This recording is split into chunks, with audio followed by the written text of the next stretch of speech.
오늘 봉독한 말씀을 가지고 8월 금요기도에 나의 생각에서 하나님의 계획으로 라는 제목으로 말씀을 함께 나누도록 하겠습니다. 오늘 본문의 전체적인 배경을 보면 예수님께서 길을 가시던 중에 날 때부터 맹인이었던 한 사람을 만나게 됩니다. 제자들이 그런 예수님에게 물어요. 이 사람이 맹인이 된 것이 자신의 죄입니까? 아니면 부모의 죄 때문입니까? 결국 자신의 죄 때문이냐 아니면 부모님의 죄 때문이냐 라고 예수님에게 묻습니다. 제자들이 이렇게 질문한 데는 배경이 있습니다. 당시 문화적 배경을 살펴보면 자녀들에게 문제가 생기거나 잘못되는 경우가 있을 경우에 부모의 죄 때문에 생긴다라고 하는 이야기들이 있었던 거죠. 이런 문화적 배경을 알고 있었던 제자들이 과연 그 말이 진짜일까? 아니면 그냥 썰일까? 그래서 예수님에게 물은 거예요. 날 때부터 맹인된 사람은 누구의 죄 때문입니까? 본인의 죄 때문입니까? 아니면 부모님의 죄 때문입니까? 여러분들은 어떻게 생각하십니까? 과연 누구의 죄 때문일까요? 날 때부터 맹인된 이유가 과연 뭘까? 우리가 아기를 갖게 되고 또 이제 낳기 전에 폐하로 있을 때 장애 검사를 하죠. 장애 검사를 하잖아요. 다운증후군 검사도 하고. 그러면 병원의 산부인과 의사들이 좋게 얘기하면 괜찮아요. 근데 산부인과 의사들이 조금이라도 좀 크게 이야기를 하면 어마어마하게 긴장을 많이 하십니다. 과연 우리 애가 장애가 있으면 어떨까? 문제가 있으면 어떨까? 그런 고민들을 하면서 이제 결과를 기다리고 또 있는 돈 없는 다 끌어서 검사를 또 하기도 하고 그런 부분들을 보게 돼요. 과연 자녀에게 뭔가 문제가 있을 경우, 어려움이 있을 경우에 과연 무엇 때문에 그런 일이 생기는가라는 거죠. 예수님께서 말씀을 하셨습니다. 오늘 보면 3절인데 3절 다 같이 한번 볼까요? 누구에게 문제가 있는 거냐? 과연 그 이유가 뭐냐? 같이 한번 읽겠습니다. 예수께서 대답하시되 이 사람이나 그 부모의 죄로 인한 것이 아니라 그에게서 하나님이 하시는 일을 나타내고자 하심이라. 아멘. 예수님께서 말씀하세요.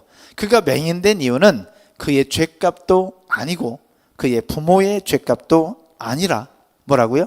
그에게서 누가? 하나님이 뭐 하시는 일을 나타내고자 함이라. 결국 그 사람이 맹인이 된 것은 자신의 죄 때문도 아니고 부모님의 죄 때문도 아니라 그 일을 통하여 하나님이 하시는 일을 나타내기 위해서 맹인이 된 것이다 라고 예수님께서 정리를 해주고 계십니다. 여기서 중요한 사실 하나를 우리가 깨달을 수 있는데요.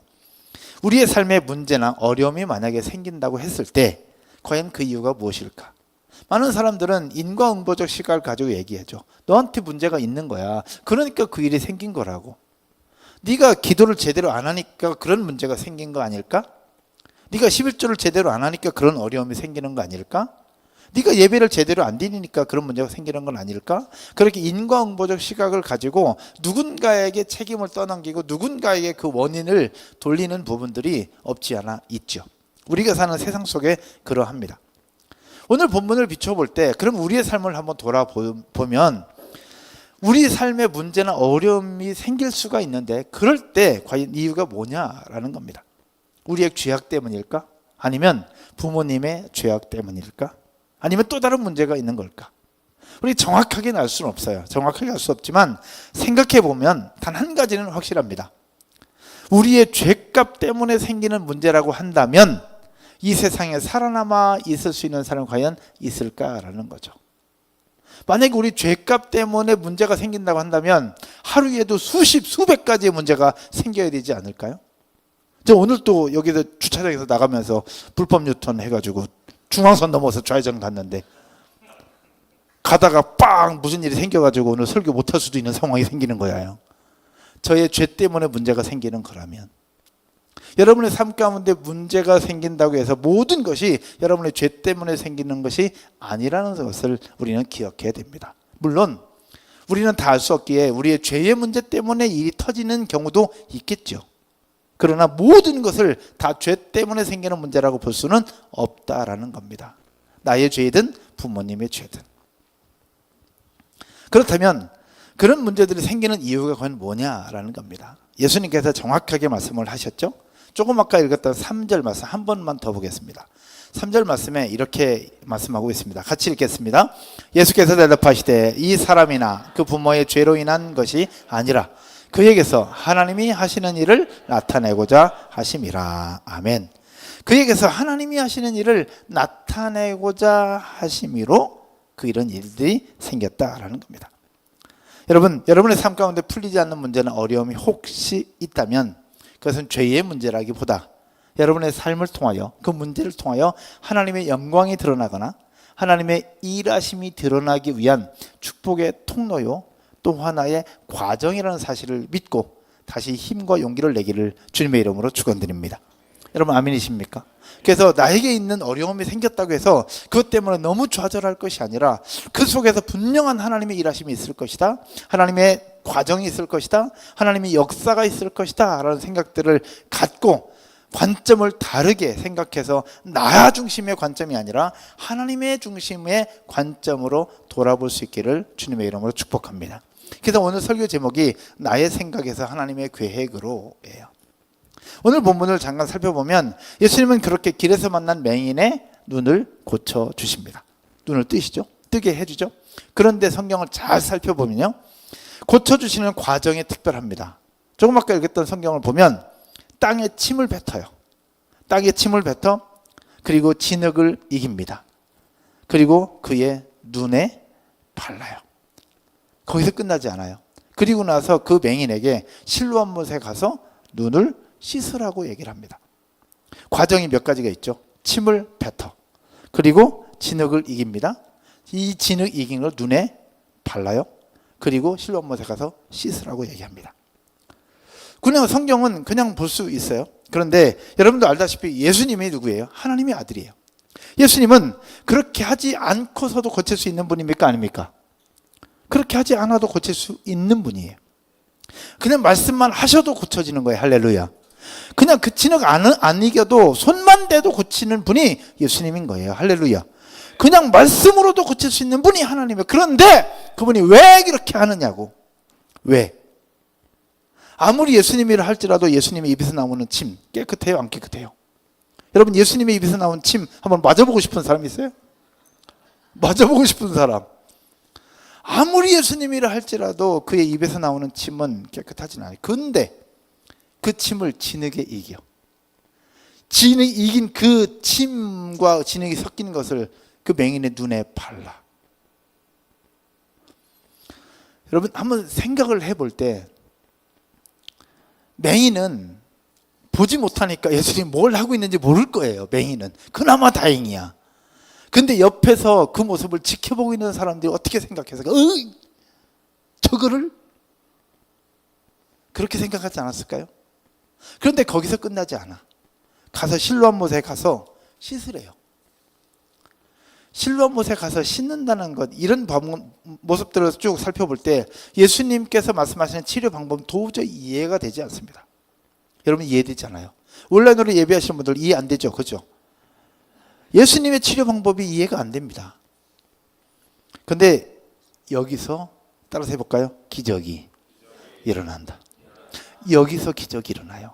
도저히 이해되지 않는 그 방법 속에서 기적이 일어나는 겁니다. 성경에 이러한 일들이 무지하게 많습니다.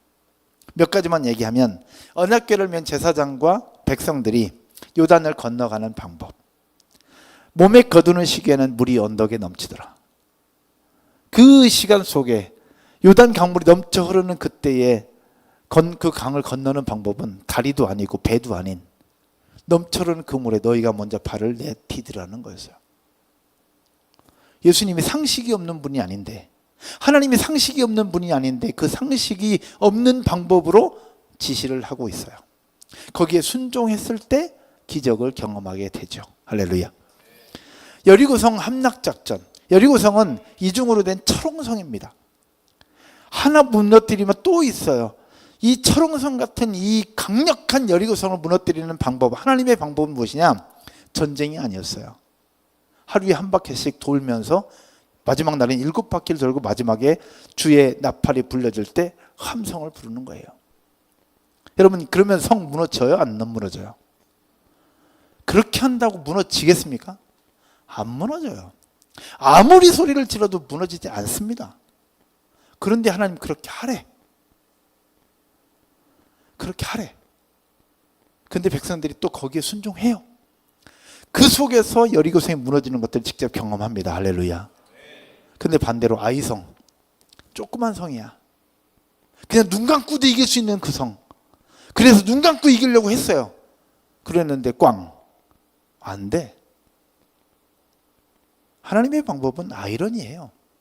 하나만 더 얘기할까요? 죽은 나사로가 살아나는 장면. 죽은 나사로가 살아나는 장면은 마르다와 마리아의 생각은 뭐였어요? 죽기 직전에 예수님에게 미리 이야기했어요. 죽을 것 같다고, 죽을 병이 걸린 것 같다고, 빨리 와서 고쳐달라고. 그러나 예수님은 안 오셨어요. 생각 같아서는 친한 사람이고 따뜻한 사람이고 사랑하는 사람이면 빨리 가야죠. 빨리 가서 해결하고 치료해야죠. 그러나 예수님 빨리 안 갔어요. 상식적이지 않아요. 그리고 나서 언제 왔느냐? 죽은 지 4일 지나서 왔어요. 도저히 이해가 되지 않습니다. 그리고 와서 하시는 말씀이 무덤을 막았던 돌을 옮겨 놓으라고 얘기하고 있어요. 우리의 생각과 방법은 하나님의 생각과 완전히 달랐어요. 근데 그 속에 죽은 나사로가 살아나는 기적을 보게 된다는 겁니다. 성경에 더 많이 있지만 하나만 더 얘기하면 문둥병에 걸린 나아만 장군을 치료할 때 어떻게 치료해요? 요단강물에 들어가라고 그래요. 몇 번? 7번. 7번 들어가. 성경 파노라마 할 때 이거 해요? 안 해요? 네. 다시 해야 되겠다. 나아만 장군이 문둥병에서 나올 때 요단강물에 7번 들어가래요. 요단강물이 소독약도 아니고 뭐 치료제도 아니고 왜 들어가라 그래 거기를? 그냥 강물인데. 그리고 하나님이 선지자를 통해서 말씀하셨으면 그렇게 하지 않아도 고칠 수 있는 분이잖아요. 하나님은. 근데 왜 들어가라고 하는 거예요? 한 번도 아니고 7번이나. 그것도 장군을. 쫄병도 아닌 장군에게 그렇게 들어가라고 하고 있는 거예요. 말이 안 되는 거예요. 상식적이지 않아요. 근데 나아만 장군은 거기에 순종해요, 안 해요? 순종해요. 그 속에서 하나님의 역사가 일어나는 겁니다. 그 속에서 하나님의 역사가 일어나는 거예요. 그러면 이런 장면들을 살펴볼 때 그럼 하나님이 왜 그렇게 하시냐는 거예요. 상식 밖의 일을 왜 그렇게 하시느냐? 왜 그런 방법을 동원하시느냐? 그냥도 하실 수 있는데 왜 침 뱉어가지고 진흙 이겨서 눈에 바르고 실로암에 가서 씻으라고 말씀하고 있느냐? 왜 도대체? 이 장면을 보면서 오늘 여러분들과 우리가 봐야 될 첫 번째는 따라서 한번 해볼까요? 하나님께 주도권이 있다. 첫 번째는 하나님께 주도권이 있다라는 겁니다. 어떻게 하든 고쳐주시는 분은 누구다? 하나님이다. 어떻게 하든 승리케 하시는 분은 누구다? 하나님이다. 이것을 보여주시는 거예요. 방법이 중요한 것이 아니라 고쳐주시는 주체가 누구냐라는 겁니다. 할렐루야. 어떤 방법을 쓰느냐가 중요한 게 아니라 고쳐주시는 주체가 누구냐는 거예요. 오늘 기도할 건데 방언 기도를 해도 되고요, 통성 기도 해도 되고, 침묵 기도 해도 되고, 무릎 꿇고 해도 되고, 서서 해도 되고, 손을 들어도 되고 안 들어도 되고 상관없어요. 중요한 거는 우리가 하나님 앞에 나갈 때 하나님의 그 기도를 들어주시느냐 그렇지 않느냐 여기에 달려 있다는 겁니다. 할렐루야. 누구에게 주도권이 있느냐 그것을 보여주는 거예요. 하나님은 그걸 가르쳐주고 계시는 거예요. 따라서 해볼까요? 응답은 하나님인 나에게 있다. 하나님이 하신다는 겁니다. 할렐루야. 두 번째 보여주시는 건 뭐냐? 따라서 한번 해볼까요? 나의 생각대로가 아닌 하나님의 일하심이다. 나의 생각대로가 아니라 하나님의 일하심이라는 것을 보여주고자 하신 겁니다. 예전에 이렇게 일하셨으니 이번에도 이렇게 해주시겠지. 내 스타일은 이거야. 나는 찬양할 때 손을 들어야 돼. 그래야 성령이 임해. 그렇게 고집을 부리고 있는 것은 아닌가라는 겁니다. 예전에 달리다굼 하면서 그 소녀를 일으켰잖아요. 또 예수님께서 맹인을 고쳤던 방법이 여러 가지 방법이 있어요. 근데 다 달라요, 성경은.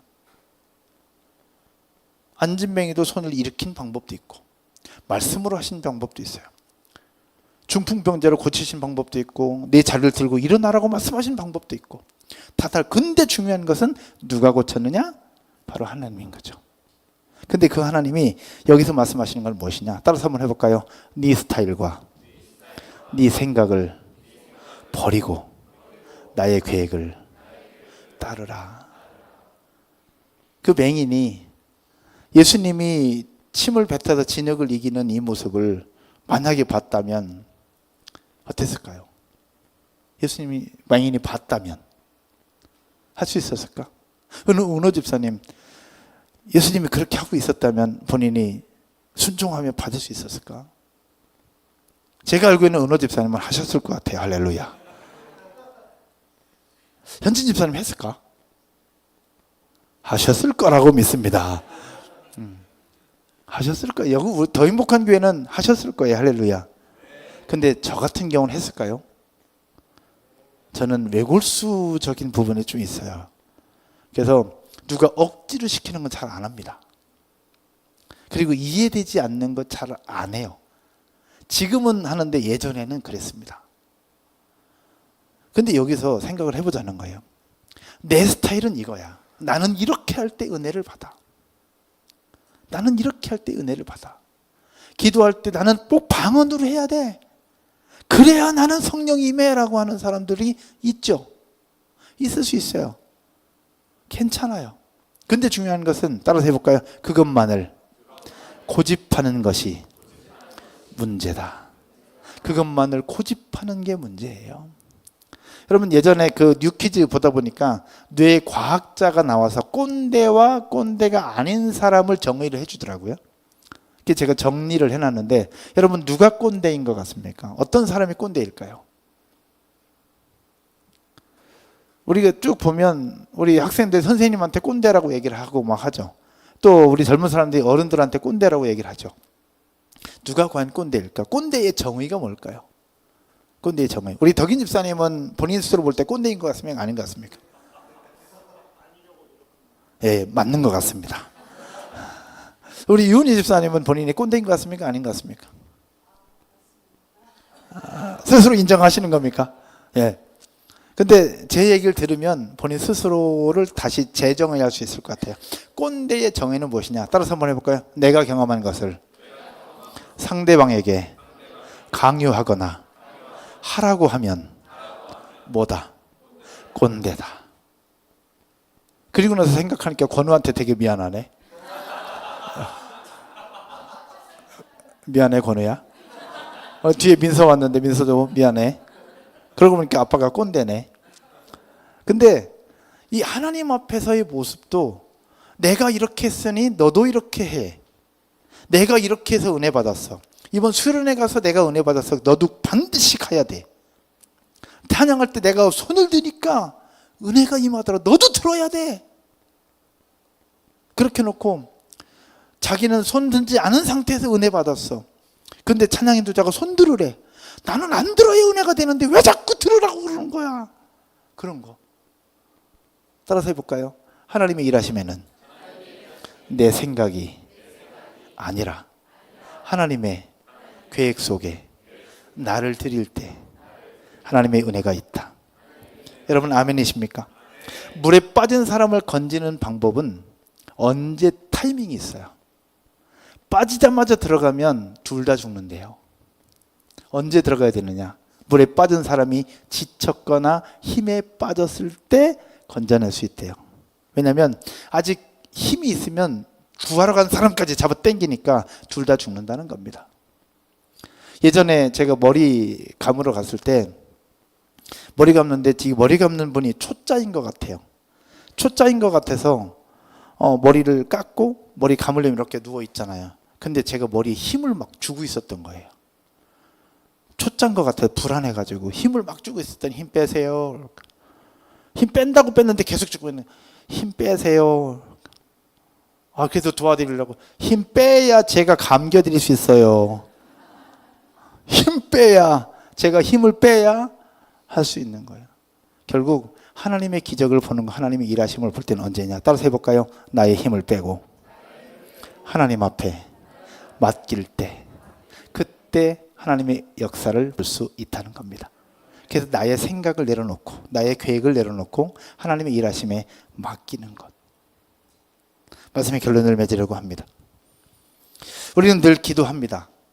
계획하는 일을 앞두고 또는 문제가 있을 때 등등. 하지만 진짜 기도는요, 뭔가를 하기 위해서 드리는 고백이 아닙니다. 세계적인 영성신학자가 이런 얘기를 했어요. 앞에 화면 한번 보여주실까요? 세계적인 영성신학자가 이렇게 이야기를 하더라고요. 기도란 큰 일을 준비하기 위해서 하는 것이 아닙니다. 기도가 바로 큰 일입니다. 라고요. 아멘이십니까? 우리 같이 한번 읽어볼까요? 기도란 큰 일을 준비하기 위해서 하는 것이 아닙니다. 기도가 바로 큰 일입니다. 아멘. 오늘 여러분들 기도하러 오셨죠? 여러분이 바로 큰 일을 할 주인공들입니다. 아멘. 이미 큰 일을 하고 계시는 겁니다. 지난 7월달 금요기도회 때 여러분들과 함께 나눴던 말씀은 막힌 길이 은혜였다 였습니다.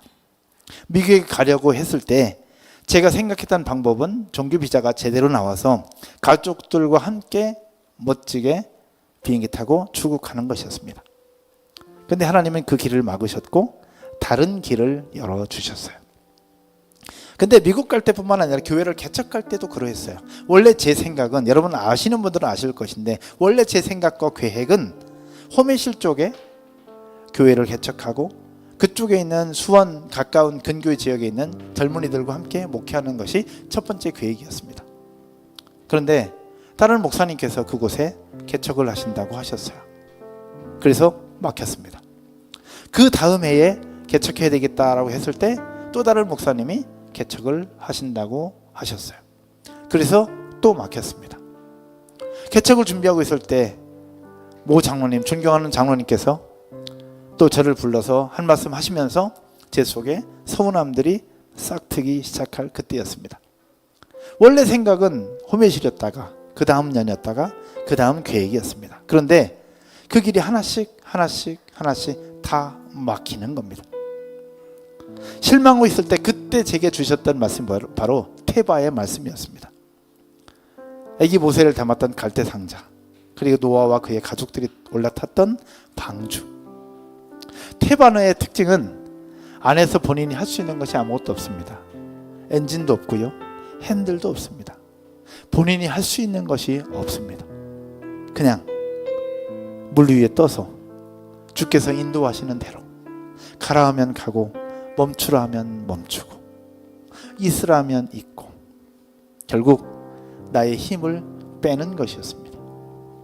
하나님은 저에게 저의 힘을 빼는 훈련을 시키셨던 거예요. 미국 갈 때도 그러하셨고 교회를 개척할 때도 그러하셨습니다. 요즘에 아침마다 무덥지만 6층에서 홀로 앉아 기도하면서 하나님께 저에게 주시는 여러 생각들이 많이 있습니다. 우리 교회를 향한 생각, 또 어린이 교회 초등부 친구들을 위한 교회에 대한 생각. 요즘에 제가 큐티하면서 나눴는데 요즘에 하나님께 주셨던 또 마음은 실버 처치입니다. 우리의 부모 세대들이 마음 놓고 예배할 수 있는 그런 교회, 정말 어르신들만을 위한 그런 교회가 이 지구상에 또 필요하지 않겠나, 그런 생각들을 좀 하게 됐어요. 예전에 저라면, 힘이 들어있는 저라면 계획을 세우고 프로그램을 짜고 뭔가를 했을 거예요. 그러나 요즘에는 그렇게 하지 않습니다. 그냥 기도합니다. 그리고 하나님께서 사람을 붙여주시고 돈을 주시고 지혜를 주시고 이끌어가시는 그 순간순간, 그리고 흘러가는 대로 그 속에 분명한 하나님의 일하심이 있음을 믿기에 나의 힘을 빼고 하나님 앞에 그렇게 한 걸음 한 걸음 나아가고 있습니다. 여러분, 기도는요, 뭔가를 해결하고 응답받기 위해서 드리는 간구나 고백이 아니더라고요. 마지막 화면 한번 볼까요? 이렇게 정리합니다. 기도는 우리의 생각을 내려놓고 하나님의 생각에 나를 맞추는 것이다. 여러분 아멘이십니까? 조금 아까 오스왈드 챔버스가 얘기를 했어요. 기도란 큰 일을 준비하기 위해서 하는 것이 아닙니다. 기도가 바로 큰 일입니다. 굉장히 좋은 표현이에요. 근데 마지막 문구, 기도는 우리의 생각을 내려놓고 하나님의 생각에 나를 맞추는 것이다. 여러분 누가 한 말인지 아세요? 누가 한 말일까요? 이 말. 차마 제 이름 쓰기 뭐해가지고 제 이름은 쓰진 못했어요. 근데 계속해서 생각하고 생각할수록 기도는 내 생각에 하나님을 맞추는 것이 아니라 하나님의 생각에 나를 맞추는 것, 그것이 바로 기도고, 기도하면서 나를 바꾸고 나를 다듬고 나의 생각을 내려놓고 나의 생각을 때로는 더 확장하고 그렇게 만들어가는 것이 바로 기도더라고요. 아멘이십니까? 오늘 기도하러 오신 여러분 모두에게 놀라운 하나님의 은혜와 역사들이 있을 줄로 믿습니다. 특별히 휴가철입니다. 휴가를 잘 보내십시오. 저도 가고 싶은데 일단 사역들이 있으니 사역 잘 마무리하고 또 하나님 주신 또 다른 은혜가 있을 것을 기대하면서 열심히 매진하고 있습니다. 잘 쉬시고, 그러나 모든 순간순간 기도하면서 하나님의 생각에 우리를 맞출 수 있는 저와 여러분 모두가 되기를 주님의 이름으로 축원드립니다. 자리에서 한번 일어나셔서 우리 찬송 한 장 드리겠습니다. 이 시간 드릴 찬송이 오늘 고백의 내용입니다. 주가 일하시네 라는 곡인데 제가 가사를 한번 불러드릴게요. 주가 일하시네, 주가 일하시네, 주께 아끼지 않는 자에게 주가 일하시네. 주가 일하신다는 거예요. 그런데 앞에 가사의 내용이 뭐냐면, 한번 띄워주세요. 앞에 가사의 내용 뭐냐면 날이 저물어 갈 때, 날이 저물어 간다는 거예요. 하루가 다 갔다는 겁니다. 결국 내가 뭔가 할 수 있는 여력이 없다는 거예요. 빈들에서 걸을 때, 꽉 찬 들이 아니에요. 빈들에서 걷는 거예요. 우리가 할 수 있는 뭔가가 없어요. 그럴 때 하나님이 일하신다는 겁니다. 그리고 그 다음 가사 봐요. 그때가 어느 때? 하나님의 때라는 겁니다. 그때가 하나님의 때다. 내 힘으로 안 될 때, 그 다음 봐요. 내 힘으로 안 될 때, 뭔가 꽉 잡고 있는 게 아니라 빈손으로 걸을 그때, 바로 내가 고백해 여호와 이래. 그때가 바로 하나님의 때요, 하나님의 일하시는 그때라는 겁니다. 이 고백을 가지고 같이 한번 찬송하고 기도하십시다.